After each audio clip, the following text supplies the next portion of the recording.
Bienvenue dans le journal de Vue d'ailleurs. VueDailleurs.com, c'est un site qui couvre l'essentiel de l'information dans tous les domaines. Dans ce JT, nous allons faire un focus sur 4 articles qui portent sur 4 thématiques différentes. On parlera vin notamment et de Bordeaux plus précisément avec Jean-Luc Schilling. Ce sera à la fin de cette émission. Avant cela, on démarre par l'actualité internationale et ce fait inquiétant.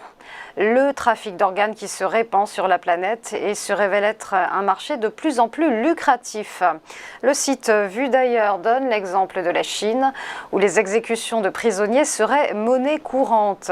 Un macabre biais par lequel s'organiserait le trafic.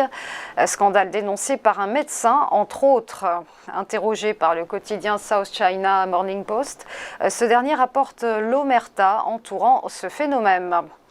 Dans le même temps, la demande de transplantation est forte et va crescendo. La pénurie de dons d'organes est telle que 15 à 30% des patients décèdent avant d'avoir reçu leur greffe. Les organisations criminelles en profitent donc et font pression sur les familles pauvres d'Europe orientale pour les inciter à monnayer leurs organes. Bien évidemment, de lourdes questions éthiques découlent de cette sombre réalité, très loin des lois de bioéthique françaises, garantissant gratuité et anonymat pour tout don d'organes, de gamètes, de sang ou bien de moelle osseuse. La suite donc à lire sur vuedailleurs.com.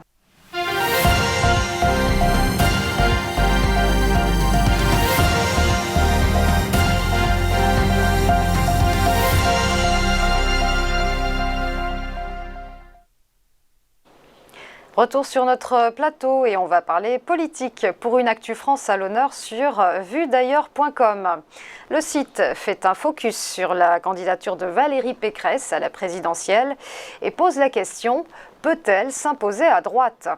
Grande rivale de Xavier Bertrand, lui aussi affranchi de l'étiquette des Républicains et candidat déclaré, la présidente de la région Île-de-France est en concurrence avec Michel Barnier.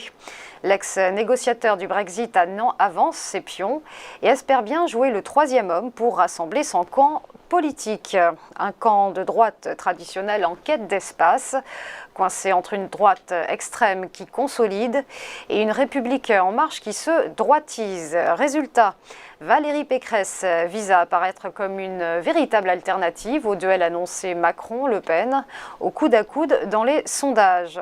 Et pour ce faire, Valérie Pécresse peut compter sur sa réputation de femme à poigne, mais elle devra tout de même se défaire de son image de Parisienne de l'Ouest pour espérer conquérir la France.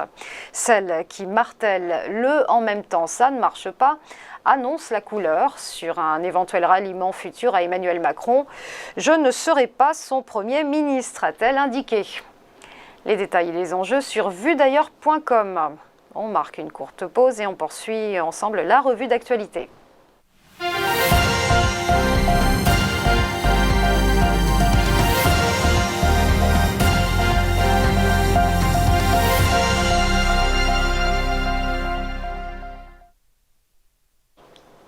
On est toujours ensemble pour le JT de Vue d'ailleurs et on va revenir sur cet article à retrouver sur le site.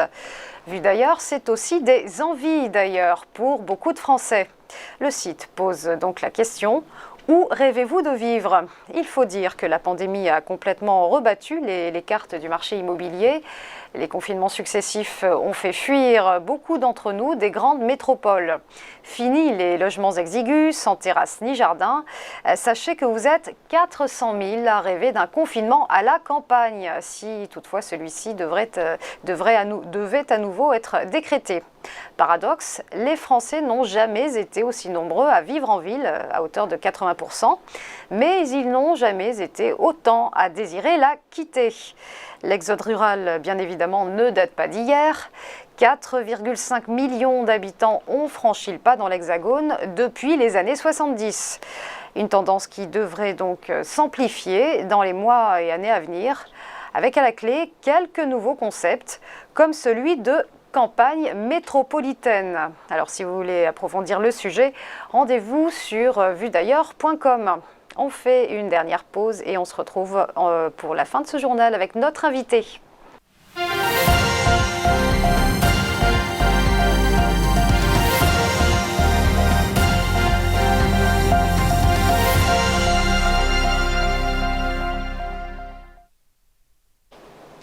Retour sur notre plateau et on va clore ce JT Vu d'ailleurs en parlant de vin, de vignoble bordelais et art de vivre. Nous sommes avec Jean-Luc Schilling. Bonjour. Bonjour Roselyne.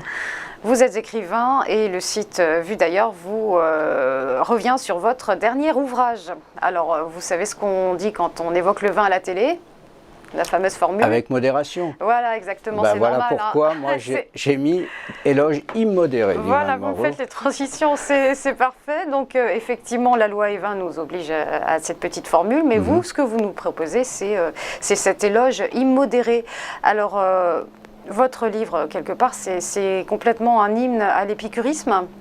Non, enfin à on va dire l'hédonisme peut-être, hein, parce que quand on déguste une bouteille, les professionnels font une dégustation professionnelle, c'est-à-dire que tous les vins sont goûtés entre 16 et 20 degrés, qu'ils soient blancs ou rouges ou rosés, alors que l'amateur, lui, il a une approche hédoniste. Il finira par dire j'aime ou j'aime pas. Le professionnel ne dit pas j'aime ou j'aime pas, il détaille les caractéristiques de son vin. Mais donc je préfère l'idée d'hédonisme. Et puis quand on déguste, on ne s'enivre pas.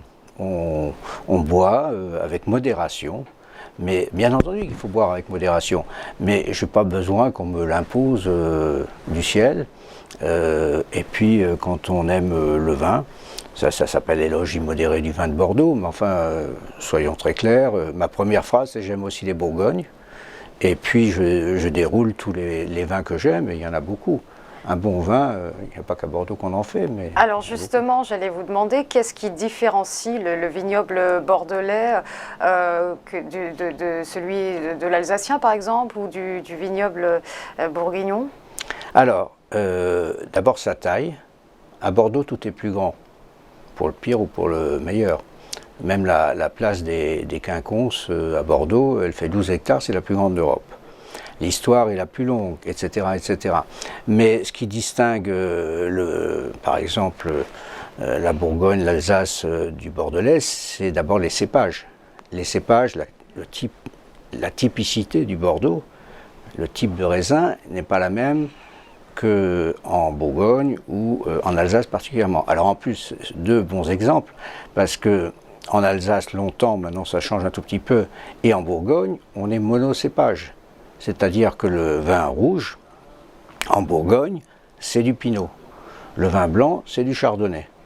Alors qu'en Bordelais, on fait de l'assemblage. On assemble différents types de cépages. Alors en rouge, il y en a 6, dont 3 importants. Le merlot, le cabernet franc, le cabernet sauvignon.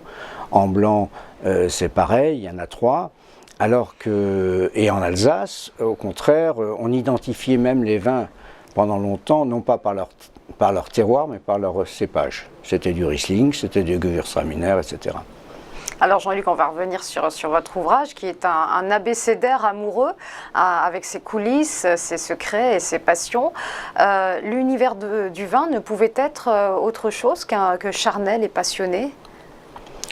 Écoutez, ça monte insidieusement tout ça. Moi, je me suis retrouvé, je suis né en Alsace, donc vous voyez, pas vraiment bordelais. J'ai fait de la finance pendant 30 ans. Je suis un peu, puisqu'on est un peu dans le milieu financier, je suis un financier tombé dans la barrique, si vous voulez. Et de ce point de vue-là, ça monte. Je me souviens, j'avais un peu moins de 30 ans et je me suis retrouvé par le hasard de la vie sous des grappes de raisin au moment des vendanges du côté de Saint-Émilion, à Saint-Sulpice de Falérins. Et là, je me suis dit, il y a quelque chose, là, il y a des tranches de vie qui m'intéressent. Puis après, je suis parti au Japon. J'ai fait de la finance au Japon et puis à Londres. Mais enfin, il est resté cette impression. J'y suis retourné.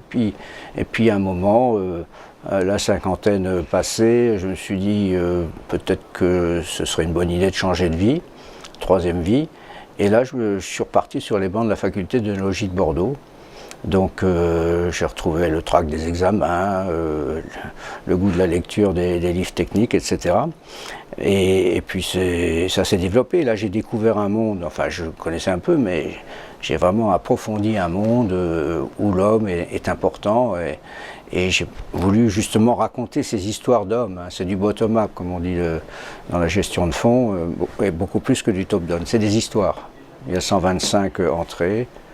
Et elles sont entre une demi-page et 10 pages, donc c'est des histoires courtes. Alors des hommes, on l'a dit, et aussi un terroir avant tout, hein, oui. un terroir hors norme. Alors ces dernières années, ce terroir n'a pas été épargné, hein, évidemment. Épisode de gel en 2017, le Brexit, les taxes Trump à l'époque, et sans parler même évidemment de la crise sanitaire. Mais in fine, le vignoble bordelais semble limiter la casse. Alors pour quelles raisons ? Écoutez, le vignoble bordelais, d'abord quand je vous le disais précédemment, il a une longue histoire hein, qui commence un peu avec Aliénor d'Aquitaine en 1152. Bon, donc ça fait loin. C'est un gros paquebot, donc il ne réagit pas comme un hors-bord, mais il sait s'ajuster aux événements, il prend son temps pour le faire, mais il réagit. Donc il y a une réactivité sur le long terme. C'est une machine ensuite très bien organisée. La place de Bordeaux est une machine très organisée, c'est un peu comme dans le monde de la finance, beaucoup de choses marchent à la confiance, et le petit filou, il ne fera pas de vieux os dans le milieu. Et donc, la faculté d'endurance de Bordeaux est très importante. À partir de là, on prend les événements. Alors il y a eu ce qu'on appelle le Bordeaux bashing, on tape sur Bordeaux, d'abord parce qu'on aime bien taper sur les premiers, ça c'est un grand. Et puis parce que pour quelqu'un qui est dans le monde de la communication vitivinicole, sa plus-value, c'est peut-être parfois d'aller chercher des vignobles qu'on ne connaît pas. Alors l'avantage et l'inconvénient de Bordeaux, c'est qu'on les connaît bien. Et puis, il faut le reconnaître aussi, Bordeaux, parfois, réagit, je l'ai dit, mais peut réagir un peu lentement. Et les bouteilles, la grande qualité des beaux crus bordelais, c'est de savoir mûrir en toute beauté et s'épanouir avec le temps. Or, on est en face d'une consommation qui, pour l'essentiel, veut boire rapidement, des bouteilles faciles à boire. Donc, il y a aussi ça à Bordeaux, il y a une grande gamme à Bordeaux. Vous avez des très, très beaux crus et puis vous avez aussi des bouteilles qui s'ouvrent un an après leur élaboration, on va dire. Merci beaucoup Jean-Luc Schilling d'être venu sur notre plateau, partager avec nous votre passion. Je rappelle que vous êtes l'auteur de Éloge immodéré du vin de Bordeaux aux éditions Philippe Ray. Merci beaucoup. Et on retrouve donc un article vous concernant sur le site vudailleurs.com. Voilà, ce journal est à présent terminé. Merci beaucoup de nous avoir suivis. Merci de votre attention.